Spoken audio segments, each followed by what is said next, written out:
Well, the left's coordinated efforts at lawfare against former President Trump continues as the criminal prosecution in New York City enters its third week. Now, this comes just after the Supreme Court heard oral arguments last week in a case regarding presidential immunity. And as prosecution from Fulton County, Georgia District Attorney Fani Willis and Special Counsel Jack Smith continue, with President Biden continuing to insist that democracy is on the ballot in the 2024 election, how should we respond to the anti-democratic lawfare that is taking over our courts? Joining me now to discuss this is Mike Davis, founder of the Article 3 Project. Previously served in all three branches of government, including as chief counsel for nominations to Senate Judiciary Chairman Chuck Grassley in the Department of Justice during the George W. Bush administration, and staff of the Supreme Court Justice Neil Gorsuch. Mike, welcome back to Washington Watch. Good to see you. Thank you for having me. So I'd like to start, there's so many different pieces out there. I'd like to get kind of an overview of how the left is using this lawfare against President Trump, the cases that are out there, and kind of a status on them. So these Democrat prosecutors waited 30 months when they figured out that Trump was running for election again. They brought this unprecedented lawfare and election interference on many different fronts. There are 5 different criminal indictments now with Arizona, the Arizona AG, this Democrat AG in Arizona who literally stole the election in Arizona because the Democrats disenfranchised Republican voters on election day, and they haven't counted 9,000 ballots. This Democrat AG just brought another criminal indictment against several of Trump's former aides and lawyers and supporters. She named Trump as an unindicted co-conspirator. So now we have 4 criminal cases where Trump is named as a defendant, one where he's an unindicted co-conspirator. You have New York Attorney General Tish James, who brought a civil fraud lawsuit for Trump for the non-fraud of paying back sophisticated Wall Street banks in full, on time, as agreed, with interest. You had Jean Carroll bringing a bogus defamation case against Trump. This is lawfare on many fronts, and it is coordinated by President Biden, his White House, and his Justice Department, and there's evidence of that. There's evidence that President Trump's fingerprints are on all 4 of these criminal indictments through Jonathan Sue, his deputy White House counsel, who orchestrated and green-lighted the Mar-a-Lago raid, which led to Jay Bratt and Jack Smith's 2 criminal indictments against Trump for presidential records he's allowed to have under the Presidential Records Act, and the January 6th indictment. You have Nathan Wade billing his time 16 hours at $250 an hour, Fulton County DA, Fani Willis's boyfriend / special prosecutor, who billed his time to meet with the Biden White House, including the Biden White House counsel, before Fani Willis brought her unprecedented indictment against Trump. And then you have Matthew Colangelo getting deployed from the number 3 office, a senior Justice Department appointee deployed from the Biden Justice Department to Soros-funded Manhattan DA Alvin Bragg's office to bring the felony charge up there for settling a nuisance claim, which is not a felony. And they had to come up with a bogus legal theory passed over by the prior Manhattan DA, Cy Vance, the Manhattan U.S. Attorney, the Federal Election Commission, and Alvin Bragg himself, until Biden sent Colangelo. Mike, you just said a lot, and I don't even know where to start with that. Other than this, do you have a chart that lays out these connections? Back in many years ago, I worked in anti-terrorism, and as it's asymmetrical, we would have to draw out the connections, and we would show the links after going through several layers. This sounds intriguing. Would make a great chart to see all of these connections that lead back to President Biden. Yeah, I mean, President Biden's fingerprints are directly on all 4 of these criminal prosecutions. Look, this is a criminal conspiracy by President Biden, his White House staff, his Attorney General, his Justice Department, and these Democrat AGs in New York and Arizona, and these Democrat DAs in New York City and Fulton County, Georgia. This is a criminal, and also some lawyers on the outside who are coordinating with these government officials. This is a criminal conspiracy against rights. They are violating the civil rights of President Trump, his co-defendant Walt Nada, his 18 co-defendants in the Georgia case, These defendants in Arizona, this is a criminal conspiracy to violate their civil rights for the purpose of interfering in the election. And there are going to be severe consequences legally, politically, and financially. So, Mike, let me ask you this question. I'm going to ask you right now to kind of, this is speculation. This would be speculation on your part. So I'm just putting that out there clear so everybody understands that. If Trump were not running for president, if somehow someone else had secured the nomination for the Republican slot for president, would this be going on? Would they have dropped all these cases? There's no chance this would be happening. They waited 30 months to bring these unprecedented indictments. They tried to time these trials back to back to back in 2024 during the heat of the presidential campaign. They wanted President Trump stuck in a courtroom like they've done in New York City with this Democrats Manhattan DA, Juan Merchan, who donated to Trump in 2020, donated to another anti-Trump cause whose adult daughter, Lauren Merchan, has raised $100 million off of her father's unprecedented criminal trial.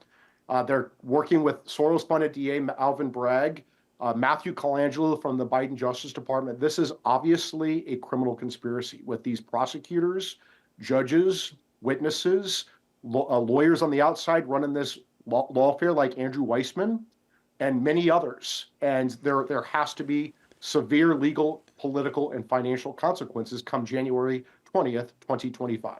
So Mike Davis, let me ask you this question. Is the left this is so blatant. It's so blatant, as you just laid it out. It doesn't take a whole lot to see that this is coordinated, how they're hammering Trump, trying to keep him from being the next president.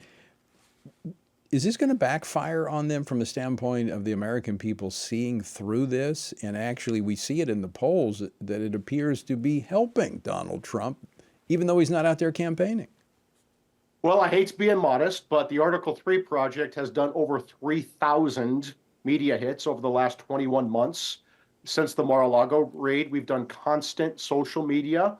We've done opinion pieces. We have been the tip of the spear against this lawfare and election interference against President Trump, and we have turned lemons into lemonade. After the Mar-a-Lago raid, there weren't a lot of people, particularly Republican lawyers, who were defending Trump. Now the rats are swimming back to the ship because it looks like this lawfare is backfiring spectacularly on these Democrats, including President Biden. It's going to propel President Trump back into the White House. And I don't think that's what the Democrats intended, but the Article 3 project had a hand in this. Well, I'm prompted to ask, has the FBI knocked at your door? You seem to be a threat to exposing what the deep state is doing. Well, I dare them. I will gladly go to jail before I go silent. There's no way they're going to gag me. There's no way they're going to imprison me. We have to make sure that this election is free and fair. And we're going to have the American people, not these Democrat prosecutors and Democrat judges and Democrat witnesses and Democrat operatives and these Democrat hellholes like New York, D.C., and Atlanta pick our president. The Supreme Court is on the line. Our God-given rights to speak, to worship, to protect ourselves are on the line. If you think the COVID lockdowns and the BLM riots were bad in 2020, wait for the Hamas riots in 2024. Vote as early as possible. Bank your vote so you're not scared to vote on election day, because the Democrats have proven they will do whatever it takes to win, including trying to put their leading presidential candidate in prison, to die in prison rather than to face him on November 5th, 2024. Wow. Really good advice. We've been encouraging to do the same, not necessarily because I saw the Hamas pandemic coming this way, but I know there's going to be something that they roll out to try to mimic what we saw with the COVID virus. So building on that, Mike Davis, what should we be watching for? What should the American public be watching for and be prepared for? Well, I would say this: the Supreme Court is almost certainly going to, by the end of June, going to rule in the Fisher case for the other January 6 defendants that the Biden Justice Department contorted, politicized, and weaponized a post-Enron obstruction of justice statute that relates to corporate fraud. and weaponized it against political enemies, including President Trump and his supporters on January 6th. Two of the four charges against President Trump in the January 6th case by Jack Smith are likely going to be going away after the Supreme Court rules on the Fisher case, or severely curtailed.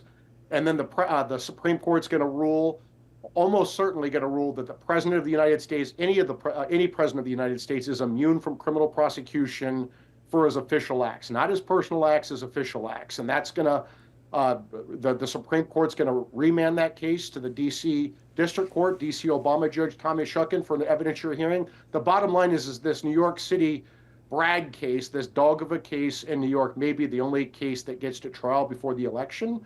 The American people are going to put President Trump back in the White House on November 5th, 2024, and come January 20th, 2025, when he is sworn in, there are going to be severe legal, political, and financial consequences for this Democrat lawfare and election interference. These are Republic-ending tactics by the Democrats, and there must be consequences.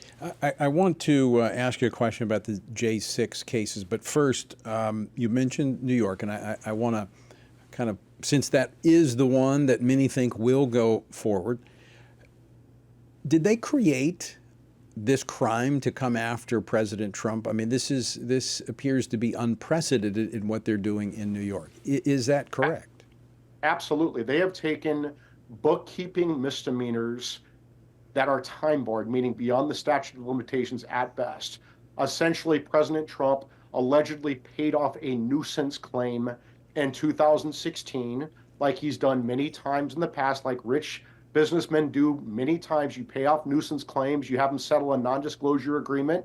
That is routine. I was a real lawyer for many years, and I settled those nuisance claims on behalf of clients every week, right? It is routine to do that. And somehow this Alvin Bragg, the Soros-funded Manhattan DA, has brought the first felony indictment, the first indictment ever against a former president based upon a bogus legal theory that somehow President Trump's settlement of this nuisance claim in 2016, and he booked it in 2017 after the election, somehow that was a campaign finance violation that somehow transformed these misdemeanors that are time barred into felonies that are not.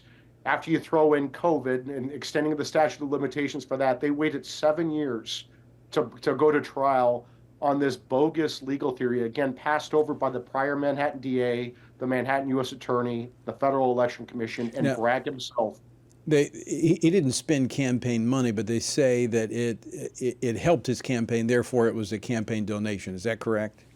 That's right. He spent his own personal money. Right, he didn't even spend business money. It came out of one of his trusts. It's personal money. It's not campaign money. This is a completely bogus theory. Right. Look, this is not going to be upheld by the courts, even if it has to go to the Supreme Court of the United States. This is their weakest, dumbest case. This is like when they ran the Michael Avenatti and Julie Swetnick allegations against Kavanaugh, when they brought their 6 bogus allegations against him. This is the dumbest, worst of their cases. Mike, we probably don't have time to get a full answer to this, but back to the J6, we got about 30 seconds. The J6 prisoners, if the court rules, will we see many of those cases thrown out? They should be thrown out, but you're already hearing these Democrat judges and even Republican judges and prosecutors saying that they're going to come up with novel ways to essentially ignore the Supreme Court's ruling by running consecutive sentences instead of the routine concurrent sentences. These judges need to be slapped down hard by the Supreme Court. Well, Mike, I'm going to explore that further with you because I think that's a travesty of what we've seen, the weaponization of our own government against our people. Mike Davis, always great to see you. Thank you so much for helping shine light on this. Thank you.